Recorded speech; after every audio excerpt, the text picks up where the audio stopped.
5-6 సార్లు వస్తాయి గిరిజన వస్తానా లేదా అబద్ధం చెప్పండి. ఇంకా ఇప్పుడు మున్సిపల్ కార్పొరేషన్ ఎన్నికలు జరుగుతున్నాయి. నేను ఇప్పుడు వచ్చింది మా బిడ్డ లాంటి మౌనికకు గెలిపించడానికి మీ అందరికి ఓటు అడగడానికి వచ్చిన.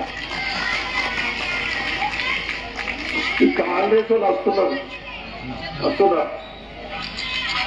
అప్పుడు 2 ఏళ్ల కింద 2 ఏళ్ల పైన అయింది. కాంగ్రెస్ కొరకు రేవంత్ రెడ్డి ముఖ్యమంత్రి గారు మనకు ఎన్ని హామీలు ఇచ్చిందంటే నాకు కూడా యాది లేవు. 6 గ్యారంటీలు 5 డిక్లరేషన్లు అని 420 హామీలు ఇచ్చింది. ఎన్ని యాదంటే నేను కొన్ని అడుగుతా ఎక్కువగా. కనిపించిన ప్రతి మహిళకు 2500 అన్నాడా లేదా? నేనంటే ఆయన అన్నాడు. మనకు నచ్చిన చదువుకునే అమ్మాయిలకు స్కూటీలు అన్నాడు వచ్చిన. ఇక 500 రూపాయలు సిలిండర్ అందరికి వస్తుందా? అది సగమే. 200 యూనిట్ల ఫ్రీ కరెంటు. ఈ 2 ఏళ్ళ ఆ బోర్డు కేసీఆర్ ఏమి ఇచ్చిండు? కళ్యాణ లక్ష్మి 1,00,000 రూపాయలు. ఈ 2 ఏళ్ళలో పెళ్లి చేసుకున్న ఉన్నాం కదా, అంటే మీ బిడ్డలకు మన్మరాలకు నేను తులం బంగారం ఇస్తా అని చెప్పిండు.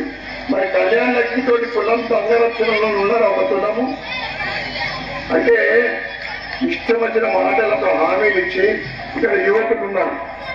యువకులు కూడా ఇక్కడ ఉన్నారు. యువకులకు 2 లక్షల ఉద్యోగాలు 1 సంవత్సరం ఇస్తా అని చెప్పింది.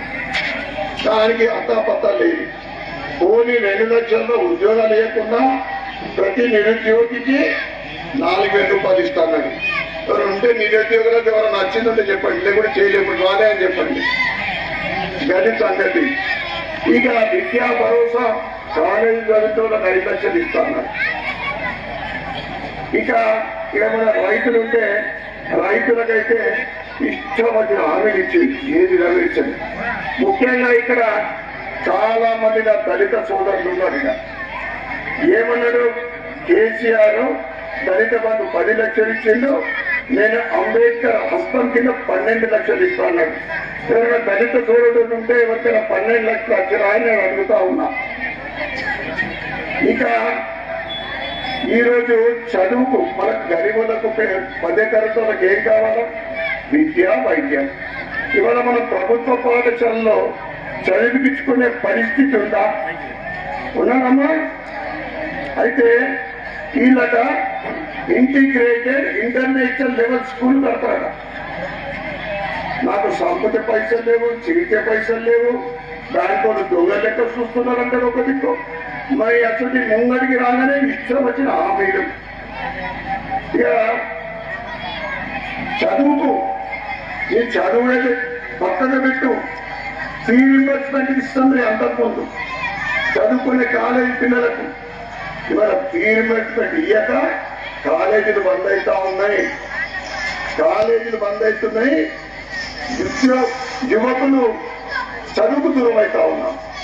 చదువుకు దూరమై తల్లిదండ్రులకు భారమై కొన్ని సంఘటనలు జరుగుతూ ఉన్నాయి. ఆత్మహత్య కూడా చేసుకుంటా ఉన్నాం. ఇక ఆరోగ్యశ్రీ కేంద్రం నరేంద్ర మోడీ గారు 5 లక్షలు ఇస్తారు. ఆరోగ్యశ్రీ అంటే హెల్త్. నేను 10 లక్షలు ఇస్తా అని చెప్పాను. 10 లక్షలు మరి 5 లక్షలకే సరిగ్గా లేదు. 5 లక్షలకు లేక హాస్పిటల్ బంద్ చేస్తా అని చెప్పింది. ఇది పరిస్థితి. ఇక ఉచిత బస్సులు మా అక్క చెల్లెళ్లకు పోతున్నారు. అన్ని బస్సులు ఇస్తున్నారా? అన్ని బస్సులు ఎక్స్ప్రెస్ అన్నిటికి ఇస్తా అని చెప్పింది. మరి ఇప్పుడు ఏదో కొన్ని బస్సులు అని చెప్తా ఉన్నాడు. ఇటువంటి అబద్ధపు హామీలు ఇచ్చి మీ దగ్గరికి వస్తున్నాడు. నిలదీయండి. ఏ ముఖం పెట్టుకుని మా దగ్గరికి వస్తున్నారో మీరు అడగాల. 4,000 డిజేబుల్ కొందరికి 6,000 ఇస్తాడు. అయినా ఇవన్నీ పక్కన పెడితే నిజామాబాద్ అంటే మన ఇందూరులో వేలాది మంది పెన్షన్ కోసం ఎదురు చూస్తున్నారా? అప్లై చేసుకోవడం ఉంటే జనరల్ చేయట్లేకుంది. ఎందుకంటే చూడబట్టి ఏళ్ళ నుంచి పాపము అక్కడ ఆసరా లేక ఇళ్లల్లా గరీబులు పెన్షన్ అప్లై చేసుకుంటే దానికి దిక్కులేదు. అందుకే మేము ఏమంటున్నామంటే ఒకటే స్లోగన్, మన ఇందూర్ మన మేయర్.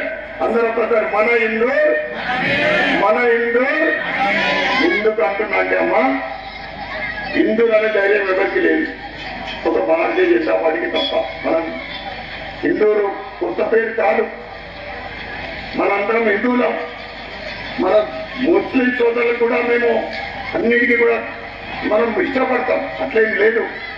కానీ హిందూరు అంటే వేరే హిందువుల కోసం మాట్లాడితే ఇతర వర్గాలకు దూరం అవుతామని హిందువులు అనలేకపోతున్నారు.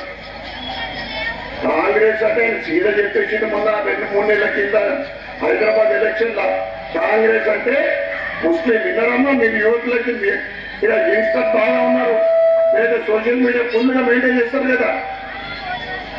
ముస్లిం అంటే కాంగ్రెస్ అట, కాంగ్రెస్ అంటే ముస్లిం. మరి ఊళ్ళకోటే హిందువులు ఎక్కడ పోవాలా? అందరూ అందుకే మన హిందూ మన మేయర్ అయితే మేము మీ అందరికీ తెలుసు, ఇచ్చిన మాట నిలబెట్టుకునే ఎమ్మెల్యే కనపాల్సి ఉన్నారని. ఇవాళ ఈ పాంప్లెంట్ ని మేనిఫెస్టో విడుదల చేస్తాం. తప్పకుండా నేను మాట ఇస్తే తప్పదు, నేను మాట ఇస్తే తప్పదు. మా రాజుకు తెలుసు, అందరికి తెలుసు అని. తప్పకుండా ఇవన్నీ పనులు చేపించే బాధ్యత నేను తీసుకుంటున్నా. అన్ని ఒకేసారి కాదు, కానీ ఒక్కసారి భయపడి. మరి అందరూ అడుగుతున్నారు, మేము మీకెందుకుంటే కదా అమ్మా. బీజేపీ అంటే సబ్కా సాథ్, సబ్కా వికాస్, సబ్కా విశ్వాస్, సబ్కా ప్రయాస్. అందరినీ కులాలకు మతాలకు రాజకీయ పార్టీలకు అతీతంగా అన్ని సంక్షేమ పథకాలు ఇస్తున్న పార్టీ ఏదంటే కేవలము భారతీయ జనతా పార్టీ, నరేంద్ర మోడీ గారు. ఇక నేను ఎమ్మెల్యేగా గెలిచినాయినా 2 సంవత్సరాలు 2 నెలలు అయింది, ఒక్క రూపాయి రాలేదు. పాపము మన కమ్యూనిటీ హాల్ కోసం వస్తారు, లేకుంటే ఇంకేదైనా గుడి కోసం ఏదో నిర్మాణం కోసం వస్తారు, ఫంక్షన్లు కావాల్సి వస్తారు. ఏమి అని ఇది కాంగ్రెస్ వాళ్ళు. బీజేపీ ఏమో అన్ని సంక్షేమ పథకాలు మా కొత్తగా లక్ష్మణ గారు చెప్పారు.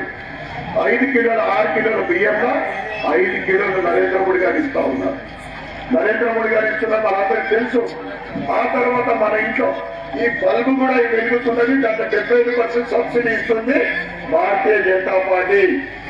ఇక్కడ వెలుగుతున్న బల్బు కానీ మన ఇంట్లో గరీబులకు టాయిలెట్స్ స్వచ్ఛ భారత్ కింద నరేంద్ర మోడీ గారు భారతీయ జనతా పార్టీ ఇస్తా ఉంది. ఇంటికి నల్లని అది నరేంద్ర మోడీ గారు అంటే భారతీయ జనతా పార్టీ ఇస్తా ఉంది.